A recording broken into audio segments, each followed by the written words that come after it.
Os campos de concentração e extermínios implantados pela Alemanha nazista durante a Segunda Guerra Mundial continuam a ser sinônimos de inferno na Terra. Mas você sabia que durante a Segunda Guerra Mundial o Brasil também teve campos de concentração?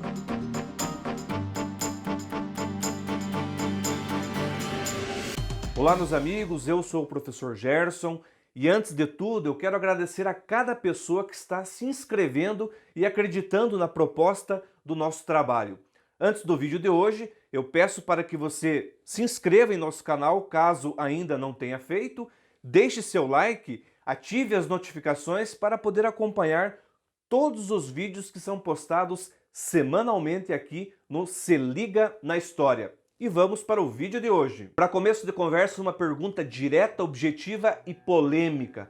Qual dos dois lados tinha a maior preferência de Getúlio Vargas durante a Segunda Guerra Mundial? Os países aliados ou os países do eixo? Seja como for, a partir de 1942, o Brasil entra na Segunda Guerra Mundial ao lado dos aliados, graças às boas relações que o Brasil possuía com os Estados Unidos, e que já vinham de vários anos. Ou seja, Vargas não quis apenas vingar as embarcações brasileiras que haviam sido afundadas por submarinos alemães. Essa decisão teve tudo a ver com essa boa relação que o Brasil vinha mantendo com os Estados Unidos. Ao entrar na guerra ao lado dos aliados, o governo brasileiro passou a perseguir internamente japoneses, italianos e alemães.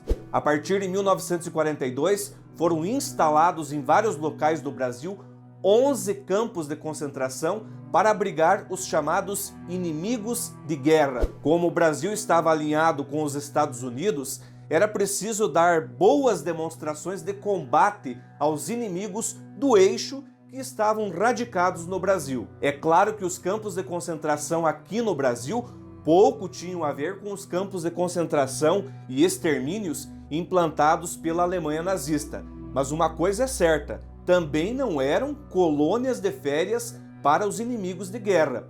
Inúmeros documentos que vieram à tona nos últimos anos revelam os maus tratos e as más condições de vidas que muitos prisioneiros viviam nos campos de concentração aqui no Brasil. Os prisioneiros não podiam ler livros em seu idioma, eram obrigados a trabalhar de maneira forçada na lavoura para poder comer e muitas vezes dependiam de ajuda externa para não passar fome dentro dos campos de concentração. Vários alemães acusados de serem nazistas tinham uma fiscalização ainda mais severa. Só podiam receber visitas, por exemplo, em datas especiais, como no Natal. Alguns descendentes desses alemães acreditam inclusive que eles tenham sido vítimas de tortura em vários campos de concentração aqui no Brasil.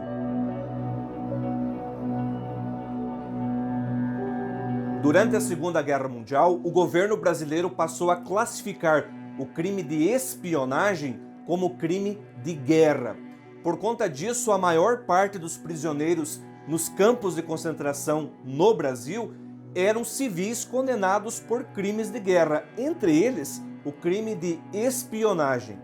A única exceção foi o campo de prisioneiros de Pouso Alegre, em Minas Gerais, que recebeu inclusive militares alemães capturados durante o conflito. E uma curiosidade sobre o campo de concentração de Pouso Alegre.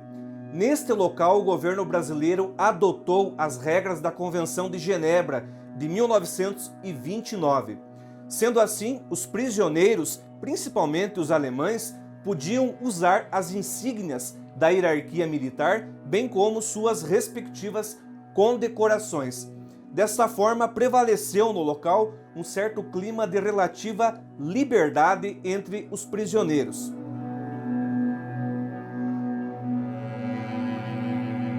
O maior número de prisioneiros nos campos de concentração aqui no Brasil eram alemães, seguidos por japoneses e, por último, italianos, que na verdade foram muito poucos. Os documentos revelam que todos os alemães que haviam assinado a ficha de filiação do partido nazista acabaram sendo levados para os campos de concentração. No entanto, alguns alemães que tinham mais posses, mais dinheiro e tinham bom trânsito político, acabaram conseguindo voltar para a Alemanha ainda durante a guerra. Em Santa Catarina, no sul do Brasil, região de forte colonização alemã, foram instalados 2 campos de concentração: o Presídio Político da Trindade, em Florianópolis, e o Presídio Político Oscar Schneider, em Joinville. Nessas imagens podemos observar que os prisioneiros políticos andavam juntos com os detentos comuns.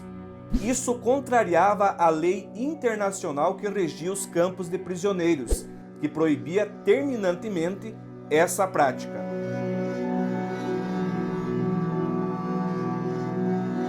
Tomé Açu foi o único campo de concentração na região amazônica e se diferenciou dos demais espalhados pelo Brasil por abrigar principalmente prisioneiros japoneses que viviam na região na condição de imigrantes desde 1929. Boa parte das 49 famílias que viviam na região eram agricultores e poucos sabiam do que estava acontecendo em termos de batalhas lá na sua terra natal, no Japão. Mesmo assim, foram considerados prisioneiros de guerra e levados para o campo de concentração. A rotina no campo de Tomé Açu era de privações, apesar de não se comparar à rotina dos campos de extermínio e concentração da Alemanha nazista. A começar pelo confisco de bens dos imigrantes, livros, aparelhos de rádio, armas e embarcações foram levados por autoridades brasileiras que por vezes usufruíam desses bens em benefício próprio. Cortar a comunicação dos imigrantes japoneses com o mundo exterior era uma das prioridades do governo brasileiro. Por conta disso, correspondências eram censuradas no Correio de Belém, e se alguém fosse denunciado ouvindo uma rádio do Japão, por exemplo, certamente teria problemas com a polícia. Além das restrições de locomoção e comunicação, os prisioneiros de Tomé Açu eram obrigados a praticar diversas atividades braçais de acordo com as regras estabelecidas pelo governo brasileiro. Havia quem trabalhasse de marceneiro, outros de carpinteiros, mas a grande maioria se dedicava mesmo à lavoura, para garantir a subsistência dos prisioneiros do campo de Tomé Açu.